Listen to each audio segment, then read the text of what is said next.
ദൈവത്തിന് സ്തുതി. പ്രഭാതകിരണത്തിലേക്ക് സ്നേഹവന്ദനം. ഭാഗം 2122. ഇന്ന് ഒക്ടോബർ മാസം 22-ാം തീയതി. ഈ ആണ്ടിലെ 295-ാമത്തെ ദിവസത്തിലെത്തി. കഥയാണ്, പൊട്ടക്കഥയാണ്. കേട്ടിട്ടുണ്ടാവും, ഞാൻ തന്നെ പലപ്പോഴും പറഞ്ഞിട്ടുണ്ടാവും.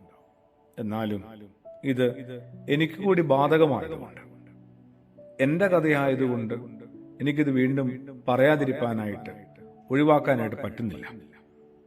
വീട്ടമ്മ വെള്ളം ചൂടാക്കുകയാണ്. അടുപ്പിനരികിലിരുന്ന തവള എങ്ങനെയോ അബദ്ധത്തിൽ ആ പാത്രത്തിൽ അകപ്പെട്ടു. സ്വാഭാവികമായിട്ടും അകപ്പെടലൊക്കെ മിക്കവാറും സ്വാഭാവികമായിരിക്കും. പറ്റിപ്പോയതാ, കൊള്ളാം, കുഴപ്പമില്ല.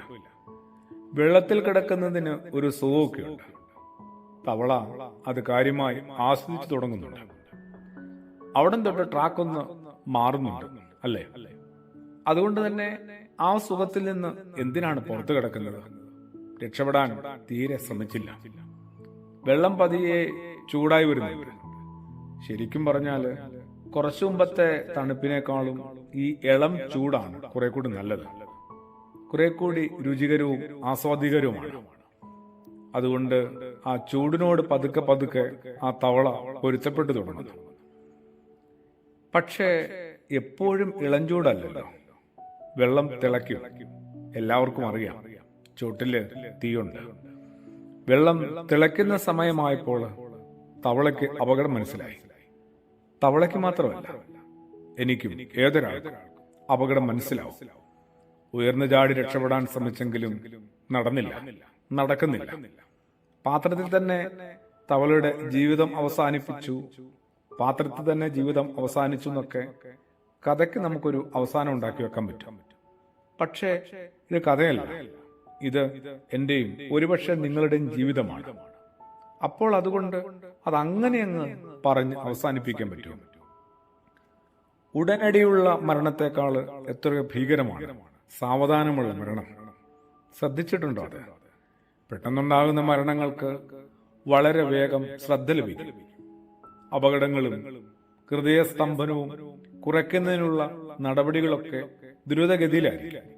എല്ലാവരും വളരെ അലേർട്ടാവും, വളരെ ഫാസ്റ്റ് ആവും.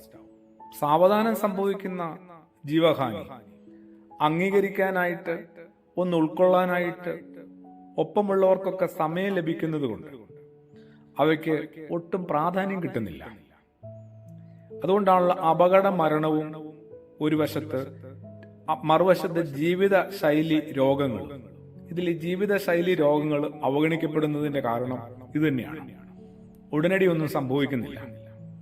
ആകസ്മികമായി സംഭവിക്കുന്ന അത്യാഹിതങ്ങളെക്കാൾ അവഗണിക്കപ്പെടുന്ന സൂചനകളിലൂടെ കടന്നുവരുന്ന ദുരന്തങ്ങളാണ് സത്യത്തിൽ കൂടുതൽ. കുറെ കൂടി ഒരു ജീവിതത്തോട്, അവനവന്റെ ജീവിതത്തോട് എങ്കിലും ഒരു ജാഗ്രത പുലർത്തണം. ഒപ്പമുള്ള പ്രിയപ്പെട്ടവരുടെ ജീവിതത്തിനു മീതെ ജാഗ്രതയുടെ ഒരു കണ്ണുകൾ ഉണ്ടാവണം. ക്രിസ്തുയേശു അങ്ങനെയാണ് നമ്മളെ ഓർമ്മപ്പെടുത്തിയത്, പരിശീലിപ്പിച്ചത്. പ്രാർത്ഥനയോടുകൂടി ആമേൻ.